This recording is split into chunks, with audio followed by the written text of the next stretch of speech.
Gains from trade. There is always some benefit in trade. Once upon a time, we had two farmers, Jerry and Mary. And, so there they are, and we had two goods, corn and goats. So we want to see whether there can be gains from trade. So there are three possibilities. Let's say Jerry can only raise goats and Mary can only grow corn. In that case, there is going to be gains from trade. That should be clear. Jerry cannot have corn without trade, and Mary cannot have goats without trade. Each of them can make what they can do, and then they trade. A second possibility is that they can both produce either product, but Jerry is better in goat production, and Mary is better in corn production. Still, there can be gains from trade. One can see that, okay, Jerry, since you're good in goat, go and focus on goat. And Mary, since you're good in corn, you just grow corn and then trade together. Then trade, and both of you can have, more total output. What if you have a situation where Mary is better in production of both goods? So Jerry is just not efficient. Jerry is a lousy producer. Can there still be gains from trade? So we want to see a certain situation where we don't know if there can be still gains from trade. Maybe one of them is going to be worse off because of trade. Or is that the case? So write this down before we look at the situation with some numbers. So the assumption here is that one producer, which is Mary, is very good in producing both goods. And the other producer, Jerry, is just a lousy farmer. Okay? The two goods that we have are goats and corn. The goat, by the way, is my favorite animal. Anyway, let's make up some numbers to see how it works. Let's say Jerry can produce one corn per week or one goat per week. Okay, so if he uses 1 week of his work, he can produce 1 pound of corn or 1 pound of goat. And Mary can produce 4 corns per week or 2 goats per week. So the units, you can take care of the units. I'm making the numbers easy. You can see based on these numbers, Mary is more efficient in producing either good, right? Because her production of corn is 4 per week as opposed to 1 in Jerry's case. And her production of goat is 2 per week as opposed to 1 in Jerry's case. They each put 25 weeks of work into corn production and 25 weeks into goat production. So let's say they have 50 weeks per year and 2 weeks they're off. So their 50 work weeks, they're going to split it equally between goat and corn, right? And there's no trade. This is before trade. So let's make a table. In your table, you should have Jerry and Mary as the two farmers and corn and goat as the two goods. All right, so if Jerry spends 25 weeks and his rate is 1 corn per week, he's gonna make 25 units of corn in 1 year, and he's gonna make 25 units of goat per year because 25 times 1 is simply 25. How much Mary is gonna make if she spends 25 weeks and her rate is 4 corns per week? She's gonna make 125 times 4. And for goat, her rate is 2 goats per week, so she's gonna make 50, right? And the total is, you just add up, so you get 125 corns and 75 goats. That's their total production in 1 year without any trade. That's called autarky. So autarky means self-sufficiency, where there is no trade, and it's a closed economy. So closed economy means no trade. So write this down and draw the table for yourself.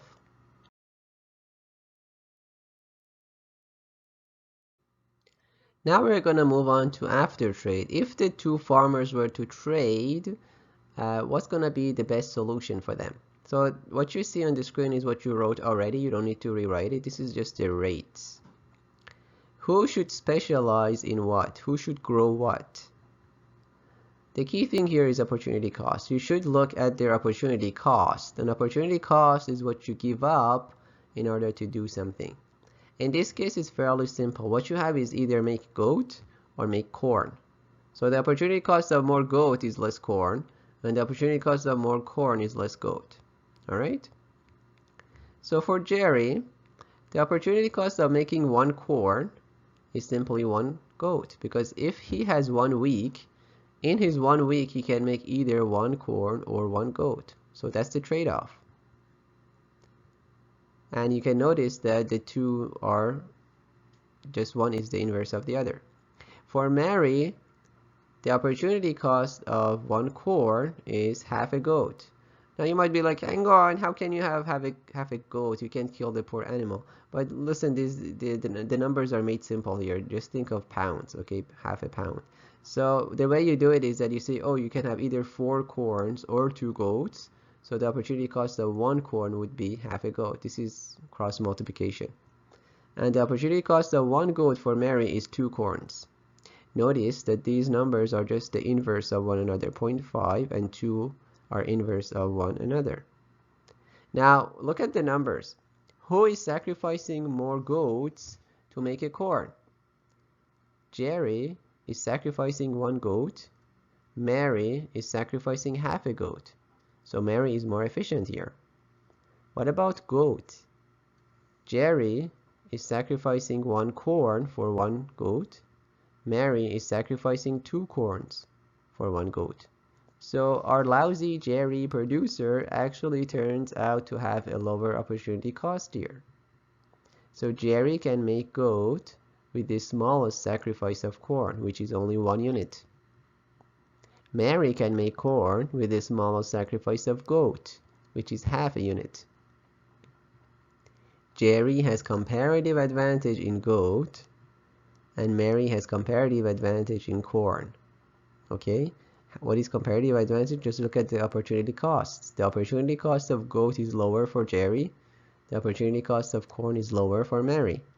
And that's what we do. Let Jerry raise goats only, and let Mary specialize in corn, because that's what they're good at. Write this down. If you need to do the math yourself or do the cross multiplication, do so. Or if you want to watch it again, because you should be able to figure out these numbers. So we decided that Jerry should focus on goats and Mary should focus on corn. So we want to compare the case of before trade with the case of after trade. So you should draw another box for yourself, another table, and it's a good idea if you can make it next to your old table, otherwise it's fine. So if Jerry makes only goats, so he has 50 weeks and his rate of goat production is 1 per week. So how much corn is he gonna make? 0. How much goats? 50, right? Now before trade we had 75 units of goats. Now we have only 50. Let's match our goat production first and see if we can do better with the rest. So let's have Mary make 25 goats to match the pre-trade total of 75. Now, if Mary wants to make 25 units of goat, how much time does it take her? Here's where you have to do cross multiplication. Her rate is 2 goats per week. So if she wants to make 25 goats, how many weeks does it take her? If you cross multiply, the question mark in the denominator is going to be 12.5 weeks. Yeah? If you're not sure about that, you might want to pause here. That should be fairly straightforward math, which you've done before. So she's spending 12.5 weeks to make goats, which means she has the leftover 50 minus 12.5, and that's 37.5 weeks left for corn production. And her rate is 4, right? If she has a rate of 4 corns per week and she spends 37.5 weeks, she can make 150 corn, and that gives us a total of 150 corn. Now if you notice here, our goat production matches the pre-trade total, but our corn production is more than pre-trade, which means that with trade we can actually increase our total. Now remember, this is a case where one side is a lousy producer. Jerry is less efficient in both cases, right? in both products. So it's kind of like there is this misconception that trade is good for only one side. If one side is stronger than the other side, then trade cannot benefit them. It actually can benefit them. The only question is that later on they would have to distribute this between themselves, right? So they have to come up with some agreement. But the idea is that they could, in terms of efficiency, they can increase their total production with trade. So pause here and write these down and make sure you have the numbers right. If you need to do the math yourself one more time or watch it one more time, go ahead. So here's the moral of this story. As long as the opportunity cost of the two sides are different, there can be gains from trade through specialization. So we have this concept called absolute advantage, which is having lower absolute cost of producing a good or service. It means lower cost in terms of inputs, like in terms of the hours it takes. As opposed to comparative advantage, which is having lower opportunity cost of producing a good or service. An opportunity cost is something relative. So lower cost in terms of other products, or a relative cost. In the example that we looked at, Mary has absolute advantage over Jerry in both corn and goat. She is more efficient in either product, but she has comparative advantage only in corn, while Jerry has comparative advantage in goats. All right? What matters in trade is comparative advantage, not absolute advantage. And there is always some comparative advantage. Okay, so each side of trade should specialize in what they have comparative advantage in. So that's a nice picture. Tall dude should specialize in apple picking because he or she is good at it, and short dude should specialize in strawberry picking because they don't have the height that's needed. So write these down. And this is the power of specialization, which is when we focus on what we are most productive in, then we trade it with others, with what others are good at, right? So you do what you're good at, I do what I'm good at, and then we trade, okay? And both of us can be better off. Together, we can maximize our production and consumption at lowest cost. And that's a win-win situation. There is a common misconception that trade benefits one side at the expense of the other side. So that's called the zero-sum game. Zero-sum game means that the sum, the total, adds up to zero. That's not really true with trade. Okay, that's a misconception. Both sides can actually benefit. All right. Our producers are forced to be more efficient because of foreign competition. So when we do trade, it's actually good for us because it increases our efficiency because of that competition to keep up. It's gonna result in higher growth rate. Basically, being self-sufficient means being inefficient. Kind of like this idiot. All right, so pause here and write down. Another common misconception is about outsourcing. There's this idea that outsourcing is bad. Outsourcing means some plants are moved abroad and some jobs are contracted elsewhere. Okay, is that bad for the economy? Well, there's going to be a temporary loss of jobs due to displaced workers in some industries. But there's going to be permanent gains in other industries due to specialization. It allows us to focus in certain industries and do better in things where we have comparative advantage. And also, it gives permanent gains to consumers due to lower price. So consumers benefit because of lower price of cheap imported items. So that should be taken into account. It's not just about the jobs that are lost. Even if you look at the jobs, that's only a short-term phenomenon. Overall, when there is a trade, it's gonna result in lower prices for consumers and lower costs for firms. It's gonna result in greater technological advancement because of the competition, and that's gonna result in higher standard of living. So that's the GDP per capita, and that's really the growth rate. So higher growth rate means higher standard of living, which means more comfort. All right. So these are the benefits of outsourcing and the benefits of foreign trade. Write these down. Since we talked about trade, let's also talk about the opposite of trade, which is protectionism. That is basically the government policy to limit free trade, to protect domestic firms and workers against foreign producers and competition. There are basically two main trade barriers. One of them is called tariffs. A tariff is really a form of a tax. It's a tax that's specifically levied on imports. So if you want to import a certain item, you have to pay some tax on it. Another one is an import quota, which is a limit on quantity. So you cannot import more than a certain amount of something.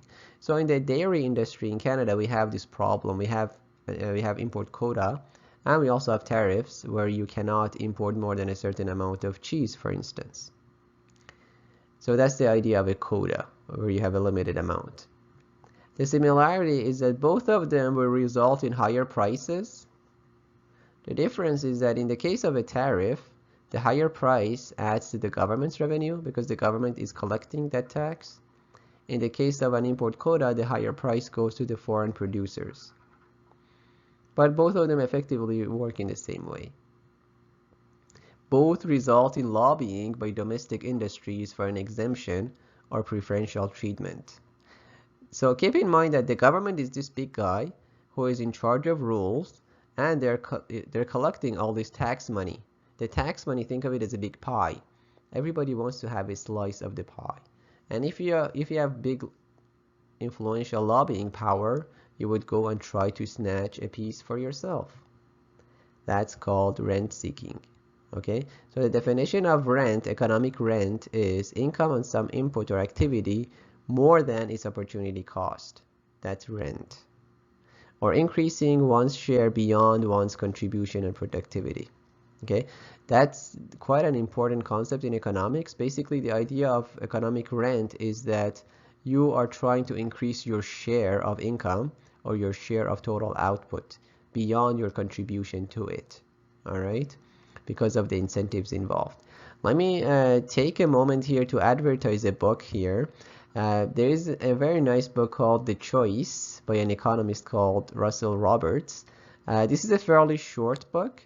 I really suggest all of you to read it. It's a novel, it's a story, which is very enjoyable, and I think it's just about 100 pages, and it actually teaches a lot of cool stuff about economics of trade. And you can see that Milton Friedman also endorses it at the bottom. So you might want to add this to your reading list for the summer. I think you're going to enjoy it. Pause here and write down your notes. Argument that sometimes they give for protectionism is the infant industry argument, which is the idea that we should protect new domestic industries from foreign competition until they grow large scale and efficient. Because at the beginning there's always these additional costs, setup costs, so it might be unfair for the domestic beginners to compete with efficient foreigners. That's the argument. But again, this argument is fallacious. The problem is some infants never grow up, right?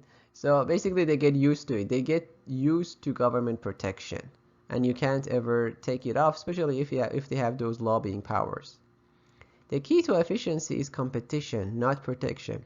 If you want to have competition, if you want to have efficient domestic producers, you have to endorse competition. You shouldn't stop competition. If you don't have comparative advantage in one industry, why push it? So sometimes this happens in the agricultural industry where the government just wants to protect the farmers, especially when they're, strong and have concentrated power and they influence the government. But if other countries can produce those farming products at a lower cost, why not? If a company will pick up and pay off in the future, there is enough incentive for them to borrow and invest in advance. So the idea is that if it's really profitable for them, then they would have the incentive to bear the initial costs. The idea of protectionism is really like shooting yourself in the foot. Okay? And the cool thing here is this. If other countries do this, if other countries impose tariffs and import quotas, still it's in our advantage not to impose them. Because what it means is that they are harming themselves. So if the European Union, as you see in this picture, let's say the EU wants to have, protection. Well, they're just harming themselves. It's better for us not to comply with them. Write these down. I hope Donald Trump would watch this. This idea of mercantilism is a very common misconception. Most students, most of you actually may have some of these misconceptions, so I really want to clarify them. This is not just, mercantilism is not just something that was in the 18th century, but the arguments are still told and held today. The myth, the notion is that exports are good, imports are bad.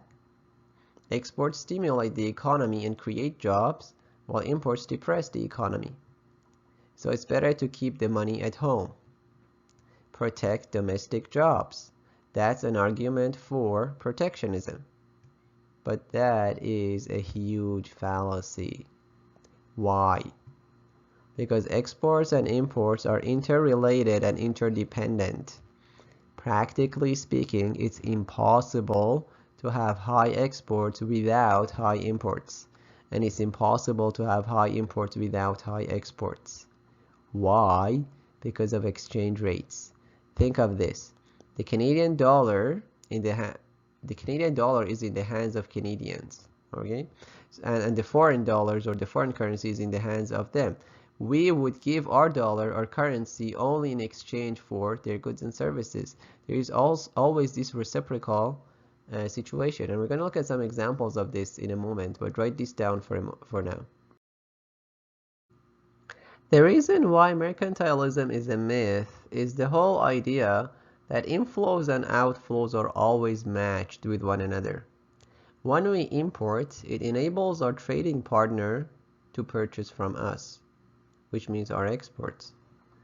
So in the long run, imports are paid for by exports. That's an extremely important observation. Here's the reason. The foreigners can buy products from Canada only if they earn Canadian dollars. Remember, exports is when we sell to them.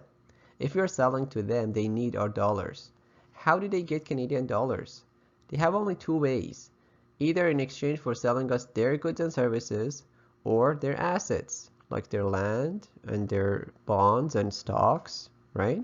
So if they're selling us their goods and services, that's a debit on our current account. That's effectively Canadian imports. If they're selling us their assets, that's a debit on our capital account. Both of them are debits, and debit is a negative in the recording of the accounts. So if you remember, we had this formula. We have the balance of payments accounts where current account plus capital account equals 0. They always equal 0. If one of them is positive, the other one is going to be negative, and vice versa. So a positive balance of current account will be equal to a negative balance of capital account.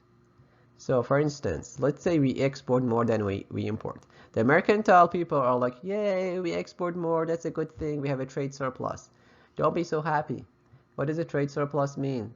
It means a current account surplus, right? So that's exactly what we have in the formula, but that is always accompanied by a capital account deficit, which is the case of assets, for instance. If you export more, then you will have to buy more of their assets. So every inflow is accompanied by an equal outflow.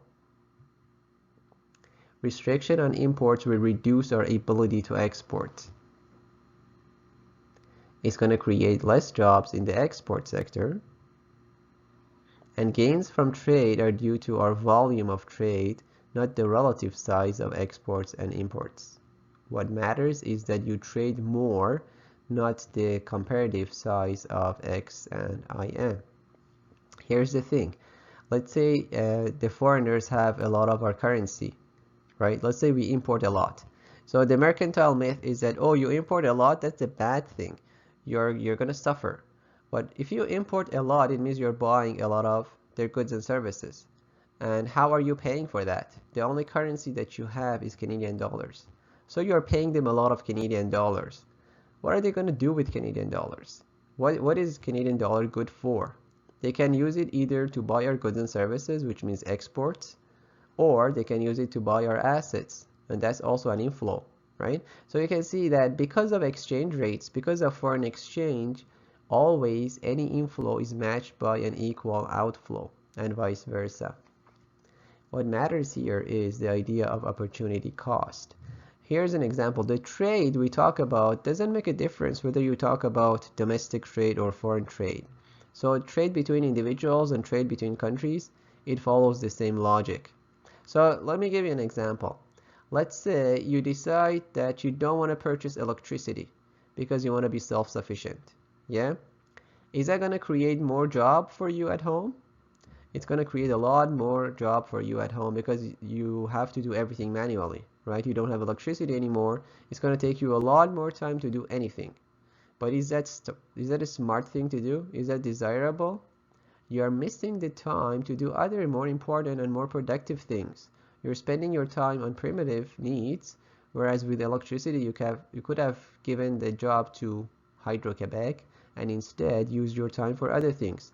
So the smart person always thinks about opportunity cost. Specialization is not a problem. Outsourcing is not a problem because you are freeing up resources for more important, more productive things. Let me just emphasize one more time this sentence. In the long run, imports are paid for by exports. Pause here and write down your notes. There is a cool and straightforward concept called the law of one price.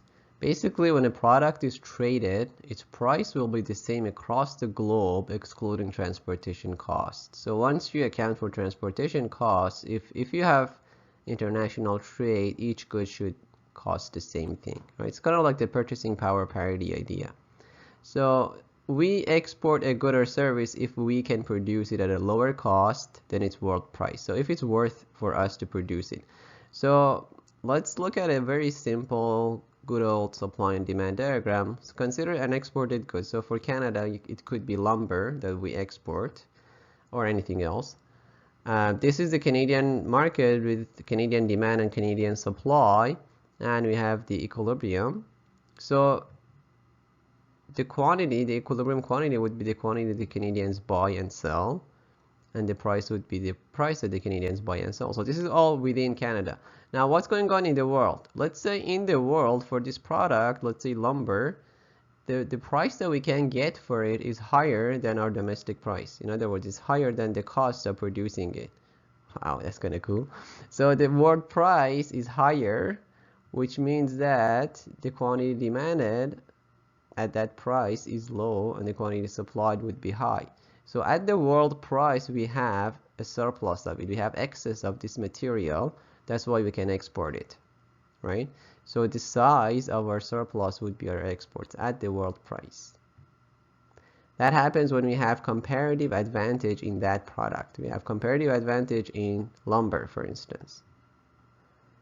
So it gives us incentive to make profit. So the firms have incentive to produce more and make profit. So it's really about competition. Okay, no seller is big enough to dictate the price. So wherever the price is higher, it goes. The sellers are going to be attracted to that. So pause here and write down and copy down the diagram. We import a good or service if we can obtain it at a lower price than its domestic price. So if it can be produced cheaper elsewhere, we're going to import. All right. So again, we're going to have a simple supply and demand diagram about an imported good this time. So we have the price in Canada and the quantity consumed in Canada. Let's say we can obtain the same thing at a cheaper price elsewhere. Wow, that's so cool. So the world price is lower than the Canadian price. So you draw a line. Now this middle vertical line, I know you're like, oh no, I'm confused. So let me get rid of that. At the world price, if it's cheaper, we're gonna have a low quantity supplied by a high quantity demanded. And that distance is how much we can import, or how much we're gonna import, right? That happens when we have a comparative disadvantage. And that is the case where the consumers have incentive to save by buying foreign products. Okay, now let me remind you again, this is extremely important. Extremely important. I want you guys to get this, otherwise you are not going to be a good economist. Imports are not bad. Okay, stop being a mercantile. Imports are not bad. They are smart. They enable us to focus on things that we are better at. Okay, if you can give someone else to do something for you quicker and cheaper so that you have more time and more resources for other things, why not? Okay, this way we can excel in other industries. All right, So pause here, write down, and draw your diagram.